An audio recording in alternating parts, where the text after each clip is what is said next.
Folks, welcome inside the Parisi Palace, high above 3773 East Broadway. This is the Jake Feinberg Show, coming on Power Talk. Thank you so much for making us part of your day today, and what an honor it is to bring back a dear friend of the program, a guy I've connected with almost immediately. Tremendous musician, learned from a master in his father, and I don't use that term lightly. He was in the same really discussion as any of the most titanic people in this, in the world of not just guitar, but in the mastery of all musics. And my guest took it upon himself to be a good student and a disciple, and then carry it forward on the bandstand with all sorts of different cats, ranging from Western swing to country, rhythm and blues, and then some. And he continues it on today, sitting amongst the clouds and the rain of Washington State. Larry Laser Murphy, welcome back to the Jake Feinberg Show. Hey, glad to be back, Jake. Thanks for inviting me. I just want to let you know, I wanted to just put this out there for you. I don't know if you heard this or not, but your dear friend Billy Kreutzmann, he had to miss Dead and Company, their Red Rock shows. He has some non-COVID related illness, and to get Billy off the drum kit, it must be something serious. And I just wanted to let you know that, keep him in your thoughts and prayers, because I don't think it's. I don't know. It's just for him to miss a show. It's pretty stark. I know. I heard that, and I feel the same way about him as far as him missing a show. It must be something that he's dealing with, a difficulty, pretty big. Hopefully everything's okay with him. Absolutely. I just wonder about, I've talked to, Chris Parker, who was the original drummer and stuff. He actually brought Steve Gadd into the band. Chris Parker, amazing drummer, played with Butterfield, and great cat, very unheralded. And he told me a story one time about he was doing a session for Alan Toussaint down in New Orleans, and the room he was sharing with another musician at the Howard Johnson, the guy had pneumonia, and so they did the session, and then flying back to New York, Chris was just he had never felt so bad he felt deathly ill. And he had never felt like this in his life, but yet he gets back to New York, and everyone's saying, "Go to the hospital, go to your bed, just take care of yourself." They had a gig that night with Stuff, that band with Richard T, Gordon Edwards, Cornell Dupree, and then Chris and Steve Gadd, and they played at this place called McKell's on the Upper West Side, and he was like, "No way, I got this gig, I got to play this gig." So he goes to the gig. And he is just, all he's thinking about is trying to survive and get through the gig. And he didn't worry about who was in the audience. He didn't worry about if people were looking at him or if he looked strange. He just played. And when he got off the bandstand, people said, "Man, I have never heard you play like that. That was insane." And he crawled into bed and went to bed. And I've heard other musicians talk about really accessing a different part of their life force when they recognize that they're on the bandstand and they don't feel their best. In fact, they don't even feel good at all. And yet they played some of the wildest, craziest stuff they've ever played. And I just wonder if you could talk about a time when you weren't feeling that great physically, but when you got off the bandstand, people were like, "Dude, you were playing to the heavens, man." Yeah, hey, it's like the show must go on attitude. Yeah, right.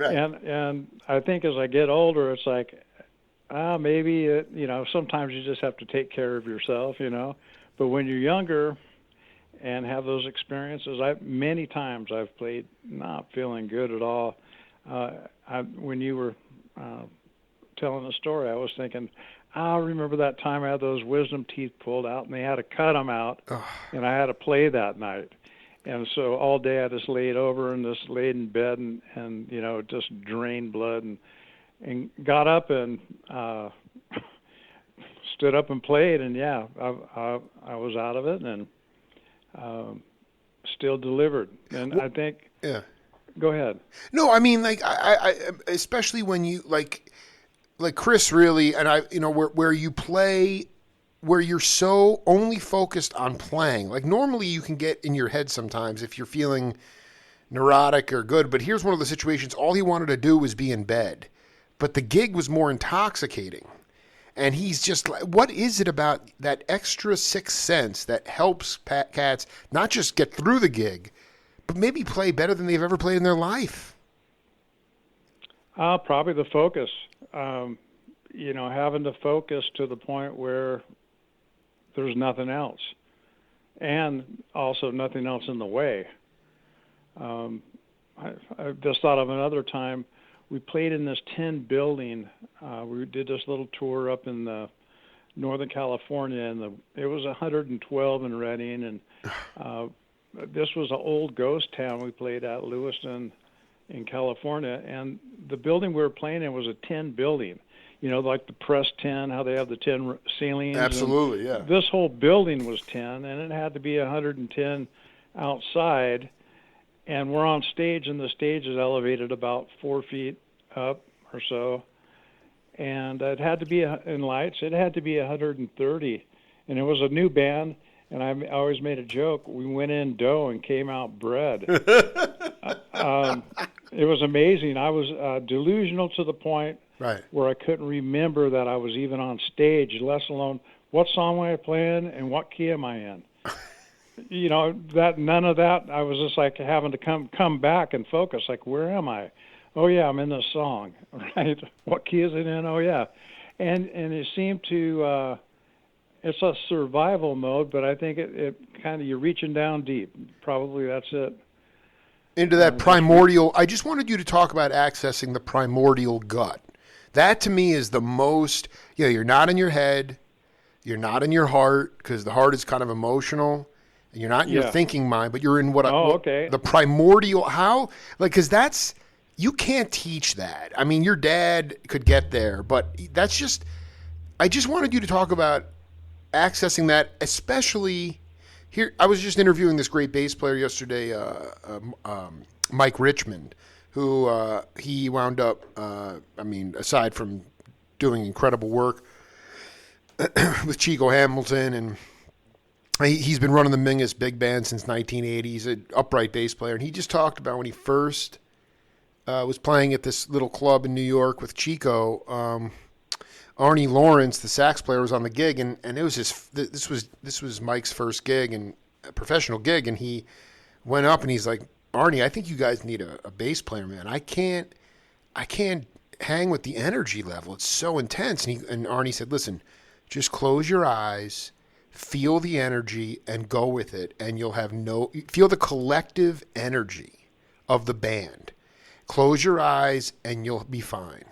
And that, to me, is when you get into the primordial gut. And I just kind of wanted, not that you maybe cultivated it, but, when you really went into that space. And because a lot of what's going on today, you are in a formula trip concert situation, so people are in their thinking mind. Okay, what comes next? I have to play this little part with these, this many bars, and we got to end the set in 45 minutes. I got to be conscious of that. And I mean, these guys were playing 45-minute one tune in 45 minutes. I mean, it was just. I just want you to talk about how you cultivated accessing your primordial gut.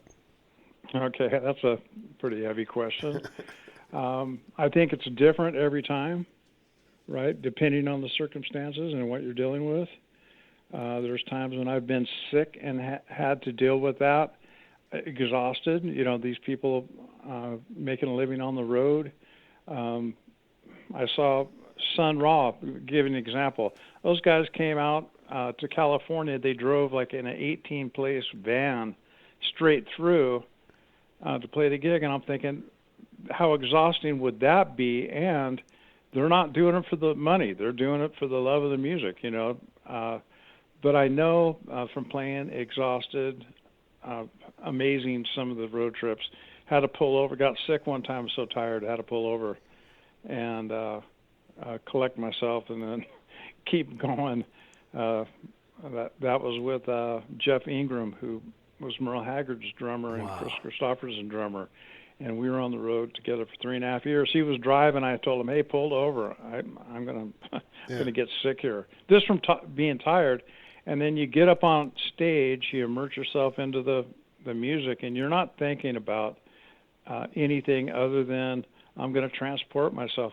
I'm going to use this as a self-expression. That's kind of the first level you're thinking, and then you're thinking, I need to transport you're transporting yourself into a place where you're just delivering the goods, and I think that's the way to put it. You're testing yourself, but you're delivering the goods, and no matter what that takes to do, no matter how you feel. And that's what these pro guys, I was, get me talking. I was hearing stories from my dad where these guys, the roads weren't like they are now. They're not freeways back in the 50s and 40s. Oh, totally. These guys were piling on a bus and going on old 99, for 300 miles to get to a gig. And it had to be tough, it had to be tiring. Is it in some ways, is it fair to say that, it may not be traditional Judeo-Christian prayer or worship, but because you physically don't feel well and you don't want to focus on that, you have to actually, it's almost like you have to pray through the music in some ways, like to just please help me get through this, but you have to take your focus off of that. And so survival, to me, when you're in survival mode, thankfully, knock on wood, I haven't been in that many times in my life, but there's an extra sense of everything sort of falls away and your one focus is about merely surviving. And then through that, having to keep it together on the bandstand, Yeah. I try to get to that place every time I play. I'm trying to access, something more than myself whenever I play, and the physical circumstances have they play a part in that. But at some point, personally, I'm checking out. If I'm not feeling good, I'm checking out. If I'm feeling good, I'm checking out. Totally. So talk to younger cats. Go ahead. No, I'm sorry. Go ahead. I was going to say, so you're feeling good. I just told that story about Arnie Lawrence basically saying, close your eyes and feel the energy of the band. And Mike said it felt like the energy of the sun. It was so uplifting, positive, heat, burning. And I just wonder how the antecedents as a band, Larry Murphy you could be on fire, but the other four guys could be on heroin or fuck, I'm not happy with this gig, whatever. It's a collective force. What are the antecedents to get to that place where you're gone, as a band? Well, I think the music. I think the music is the vessel, transportation. But you're talking about synergy when a band is on fire. That's right. That's what it is, synergy. I think, and I don't know. There's personally, I believe there can be a spiritual happening that's beyond our world. For me anyway. You see these guys on fire, and not only it's just them. Once they get on fire, the audience responding.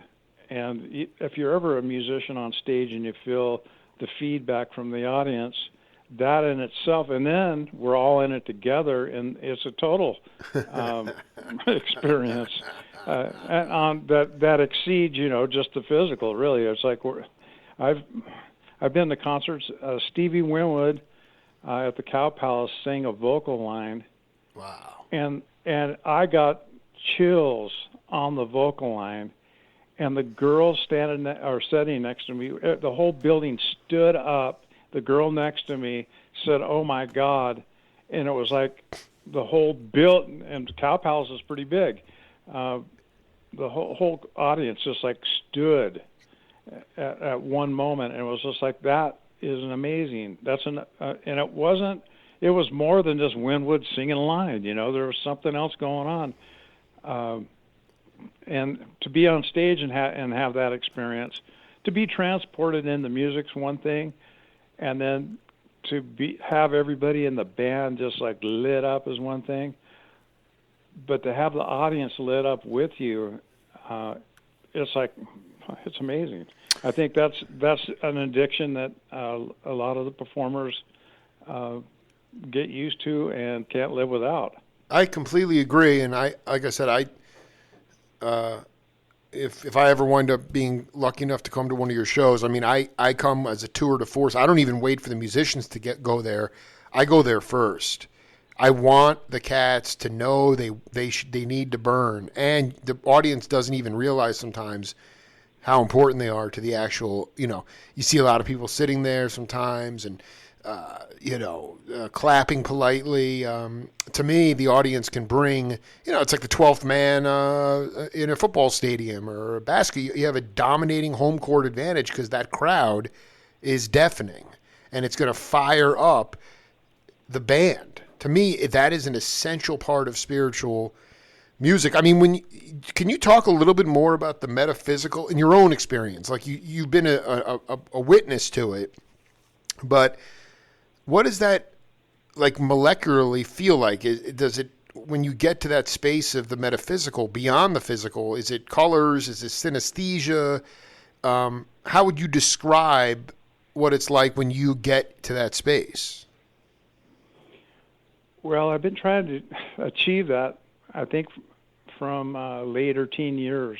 Kind of want to transcend. One thing I've noticed as of late, I'll be playing, and if I'm in that space where I'm transcended into some spiritual whole place, I'll look down at my playing hand, and sometimes it's my hand, but it's not my eyes looking. I love this. What is that? Now break that down.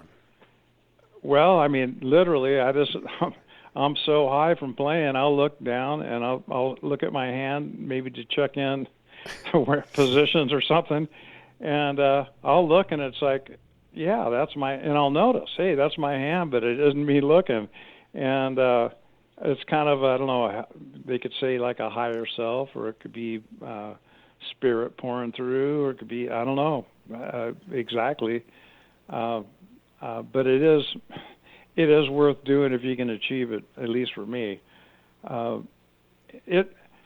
The other elation part that I experience sometimes, I used to body surf and mattress surf, and if you've ever been thrown by a wave that's breaking and it throws you out, where you're actually flying, and this wave is going to come down, it's exhilarating.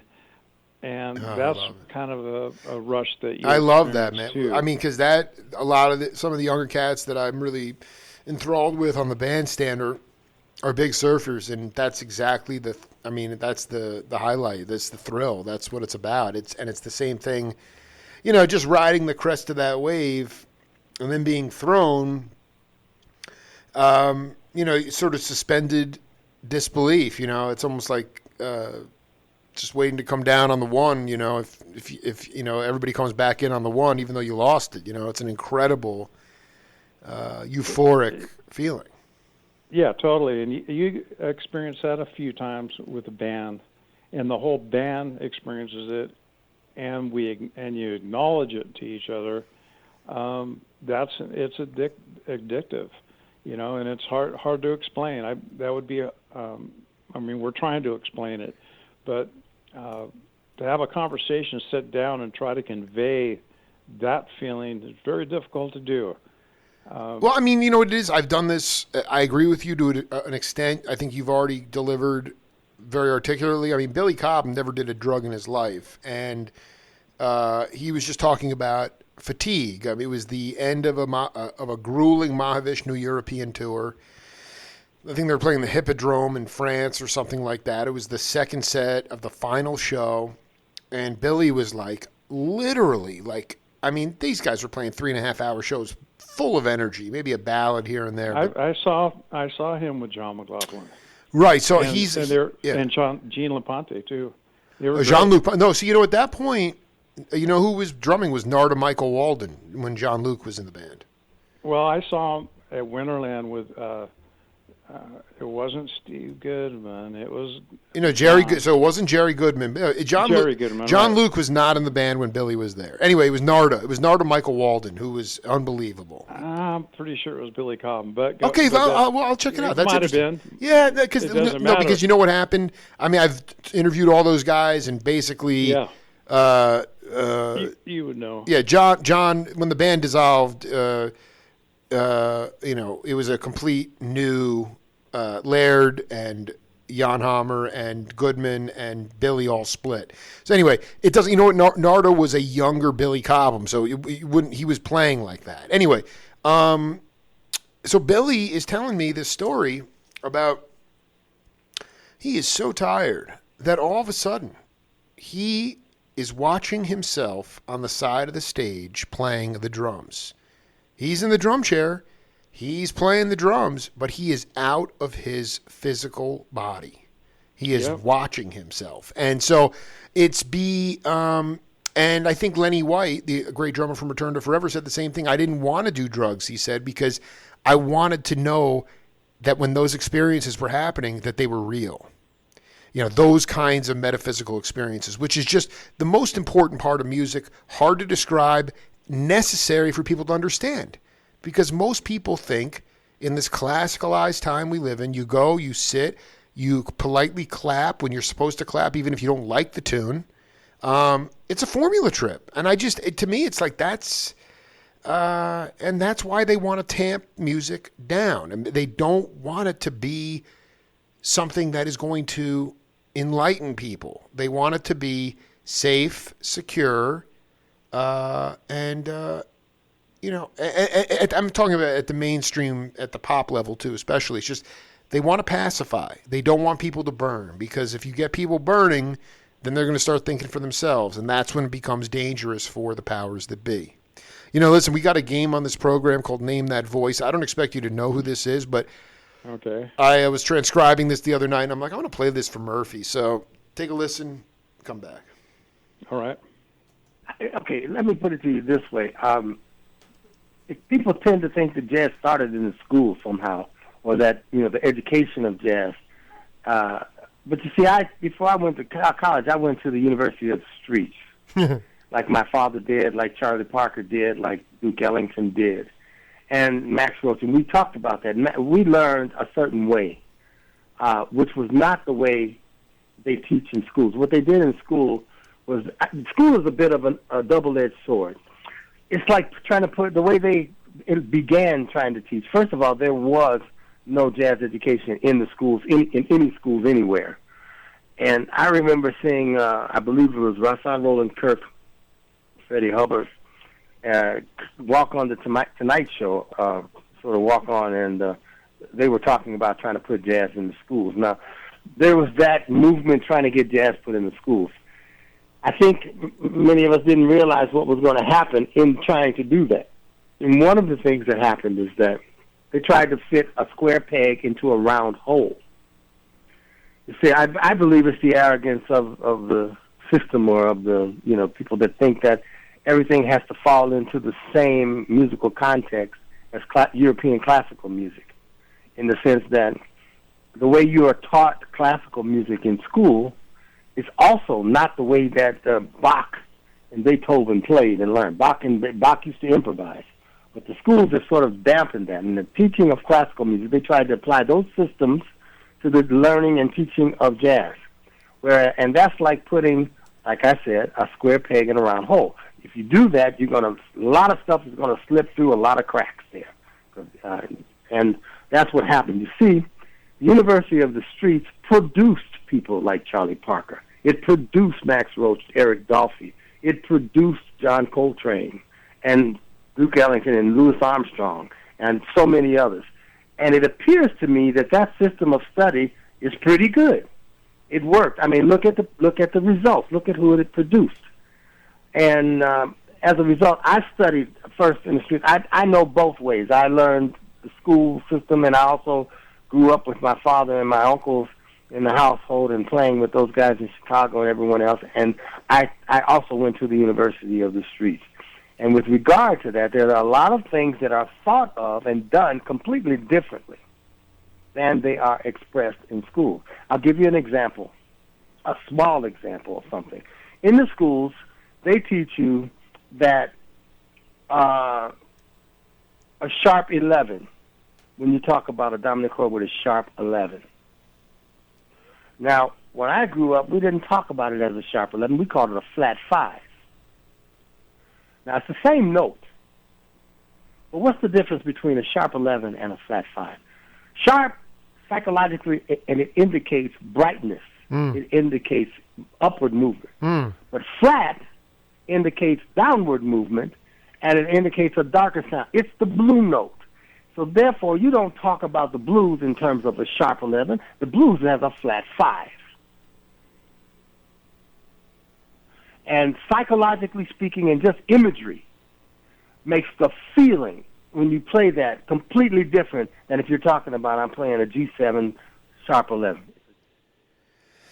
Mr. Laser Murphy, that was an interview I did with an amazing saxophone player, Chico Freeman. I don't know if that name rings a bell to you. He was Von Freeman's son out of Chicago. But I wanted you to just talk about this. Not that you're in the academy. You've been on the bandstand. Obviously, you came from great lineage. But it was profound. I'm not a musician. And when he talks about this idea of in the academy, the terminology is sharp 11, even though growing up on the streets, the Katz called it a flat 5. It was the blue note, the flat note, darker sound, blue note. Yet in the academy, sharp 11, the imagery is brightness, sharpness. To me, it's subtle, but it really resonated with me because I don't hear the blues a lot in jazz anymore. I really don't. And it's become very classicalized. And I kind of wanted you to just, talk about, you obviously had your own street education, but I really wonder, do you think that, I'm not going to say that. Can you talk about the crisis that exists today amongst younger cats who, are going through the academy to learn, but really they walk out with a degree, probably a lot of student debt, and no actual bandstand experience? When the guy was speaking there, the first thing that came to my mind was a man by the name of John Shacklet. Ooh. John's a friend of mine, and John was a jazz teacher, University of Virginia, I believe, and then up in Minnesota. He had students like Victor Wooden, sure, bass player, sure, and his brothers were all John's students, and many more people. And I'd get on the phone and talk music with him, and he's a professor of music and a joy to talk about and talk with. And he was explaining to me that there were the classical curriculum in schools, and he was brought in because a lot of the students wanted to know about jazz, but really they were trained in classical music and had classical technique and approached the music that way with a conductor interpreting the emotion, kind of like this is the way we think he felt and wanted it played. Right. And so the students themselves aren't so much, they're playing their part, but they're not really doing their interpretation. And John would tell me I almost had to retrain them from being classical players into thinking in the jazz world. So there's definitely a big difference in the approaches to the music.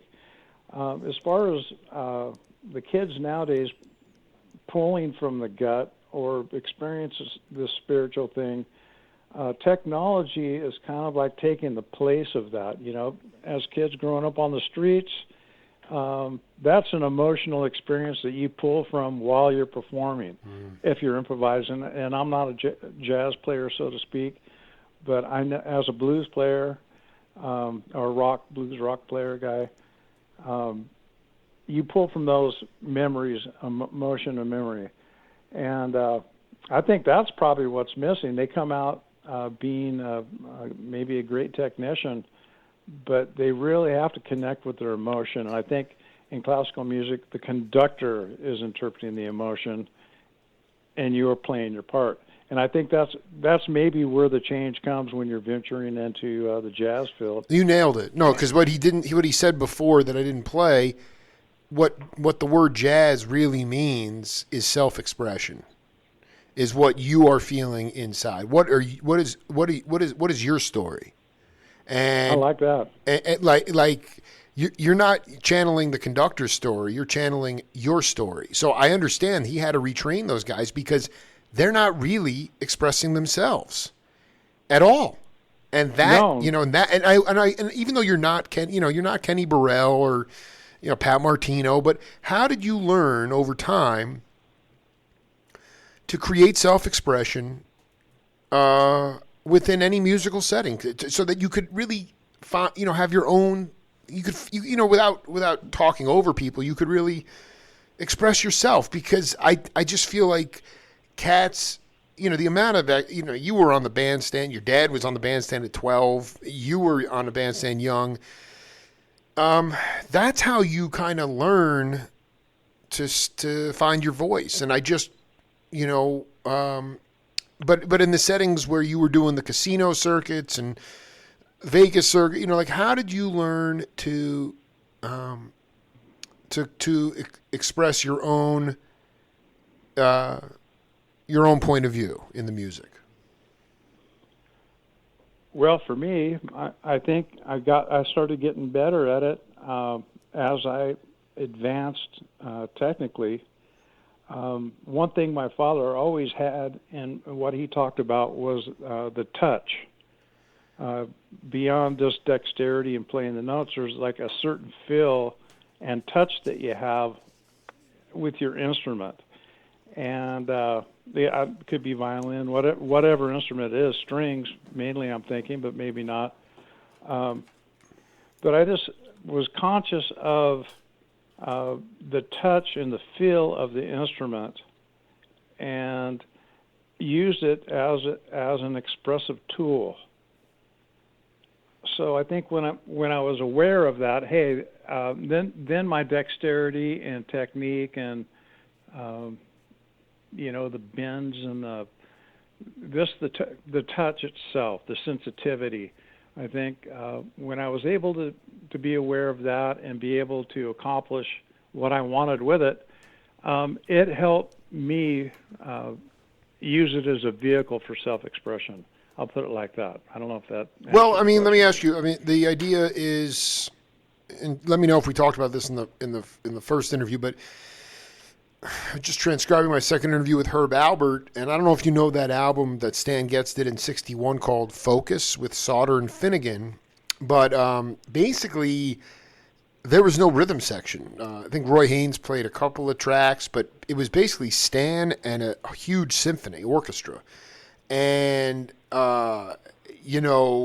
they basically put the sheet music in front of Stan where all the string parts, and they put some chords there, and they hit the record button and started to groove, and Stan just improvised while he was reading this stuff. But it was all done on instinct. You have to get to a place where your rudiments are very ingrained before you can sort of forget about all that. Is that right? I mean, before you can get to that place of true self-expression, you're not worried about what note is this, what note is that. It's, I'm just going to cut it loose because the foundation is there. I call it fluidity. You have to be fluid with your instrument. I love Stan Getz, by the way, and I think that's one thing that set him apart was his tone more than anything else. I mean, I recognize him immediately. Oh my God! And it was all done by instinct. Yeah. I did read that article that you posted too. You know, with who we were just talking about. Yeah, Herb Albert, right from the heart. Yeah. Yeah. So yeah, totally. Yeah, I read that post and thought it was great.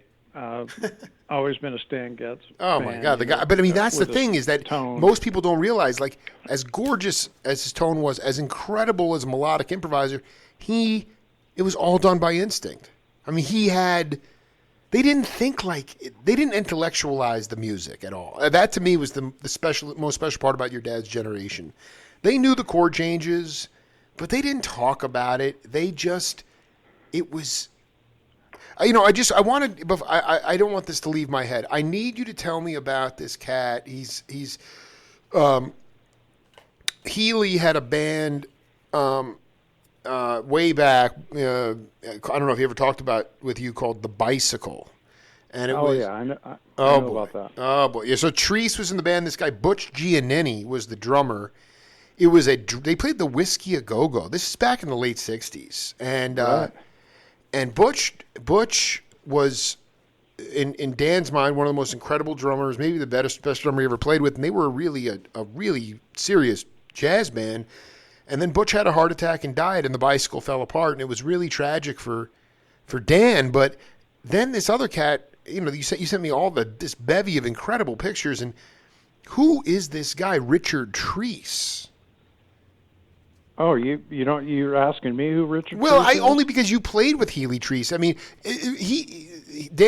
we didn't go deep on Treese, but I just wasn't sure. You said you played with them, is that right? Yeah, Richard. Yeah, of course. Richard Treese, I got to say, is one great soulful blues man, player, and singer. Like a Lonnie Mack kind of guy. Not in style. Right, that's what I mean. I mean soulful, though. Yeah, soul. Yeah, he was like an East Bay, good, greasy player. I mean, and I mean that in a complimentary way. Absolutely, man. He had soul. When you talk about Richard Treese, I got to say that. He was a soulful player, a good player on his instrument. But he sang great, too. We used to do songs like Slipping into Darkness and stuff like that, and that guy, he was great. That's who Richard Treese is. He's just a great soulful player, if I were going to sum it up, and a likable guy. He was fun to be around. How did it work? You were brought in, you start to build the radio station, and then how did it come to be? We're like, hey man, why don't you play bass in our band? How did that? I mean, when the Healy Treese, or how did it go from wiring to cooking on the bandstand?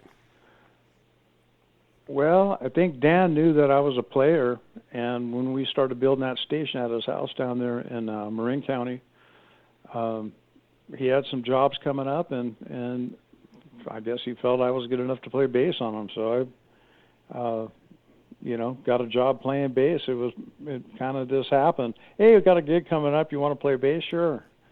And then I think we might have rehearsed, or maybe we did a couple, and the gigs were the rehearsal. I don't know. But it was a good opportunity for me to keep playing. And I think maybe Dan was really smart about it. He wanted me around to help him build the station, and probably they did some really nice things for me. They invited me to play in their band, and Patty and Ambrosia, Dan's daughter, wanted to go to a concert here, to see Journey or the Doobies or somebody, and hey Larry, would you take Ambrosia to go to the Greek Theater to go see the Doobies? Guest to Bill Graham, and I said sure, and so they were giving me treats the whole time. It was the same with Kreutzmann. They wanted to make it fun for me, and they did. I mean, they treated me like I was Paul McCartney. That's so freaking. I really need to talk to you about this. I'm because this was very bothersome. Now it makes sense, and I'm gonna test your memory here. But I have we determined last time that at least the first Dead show was at Mac Court in Eugene for you. That was August of '81. Now, there were a bunch of shows in May and June of '81 with Healy Treese, and the lineup is, it says, Dan Healy, Richard Treese, John Cipollina. So did Chip play with you guys? Not at that time, but he did come in and did some radio commercials at the radio station later, probably '82, along with Gray Gilmore, and then we performed a club gig. What's interesting is they have this guy Larry Klein on bass, but I have to believe that so Cipollina was never part of the Healy Treese band when you were there. This guy Larry Klein on bass, and it's right during the time that you would have been playing with them, and then Kreutzmann on drums. It's really interesting. Well, I didn't start playing with Dan and those guys till like winter of '82. I went up there in December of '81 to help them with the radio station, and then in '82 I started playing also with Healy Treese, and also I'm not sure if it was '82 or '83. Steve Barsotti of the Barsotti.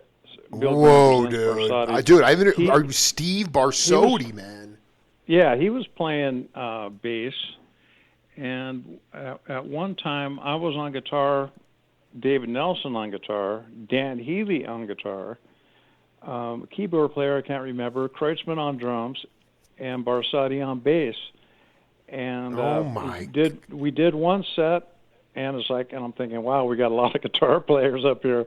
And they asked if I'd play guitar or bass, and so the after the first or second set, I got up and played some bass, and at that point, that was my introduction to Kreutzmann. And that evening, we just had a great time, and that kind of sprung being Kreutzmann's All Stars kind of sprung from that. But do you remember the venue? Yeah, Peter. Oh yeah, it was called the Pyramid. It was a Halloween party, and I think they wrote about it in a book called Outlaws of Babylon. Although I've never read the book, I've heard that it's mentioned in that book, and that performance, and it was at the Pyramid Pins in Garberville, California. There's a bowling alley. It was a converted bowling alley. It had a great dance floor. Think about that. They took out the lanes, but they left the hardwood floor down and then laid more hardwood. Great dance floor, man. Wonderful place. Oh, my God. Bobby and the Midnights played there. I met Billy Cobham. I had seen Billy Cobham, but I met him with Alfonso Johnson and Bobby Cochran and Bob Weir, of course. But so yeah, there was a lot of people. You met them, and they were on the same bill. Is that? No, they. I think we played the Halloween thing, and then Bobby and the Midnights came in later. Of course, it's like, hey, Dan's like, I think he was maybe helping with sound or whatever. So, I was with him and got introduced to those guys. So that sounds to me like Halloween. I gotta say, the Grateful Dead, Kreutzmann and Healy introduced me to everybody they knew, which I think was an honor. I remember being in Billy's dressing room at the Oakland Coliseum. I think it was the Oakland Coliseum, one of those places down there. Could have been Civic Center in San Francisco. Yeah. But it was a New Year's Eve concert, and the band and Maria Muldaur were opening, and then the Dead went and did a set and then came back. We're all in the dressing room, and Levon Helm and Richard and Rick and Maria, they all came, and we hung out. That was absolute, dude. That was 12/31/83. I've watched that video over and over again. I can't believe you were hanging backstage at that show, man. That is awesome. We were hanging out in the dressing room, and it was just Billy, the guys in the band, Maria, and myself. So it was a thrill. And I've had a lot of experiences that way. They really at that time they just treated me wonderfully. I can't reiterate. You know, because you know what, you did really amazing work, and I think those guys always. I've interviewed you might have crossed paths with a guy. I'm going to throw this name out there. You might know this cat, Dr. Ross Ziegler. Does that name ring a bell?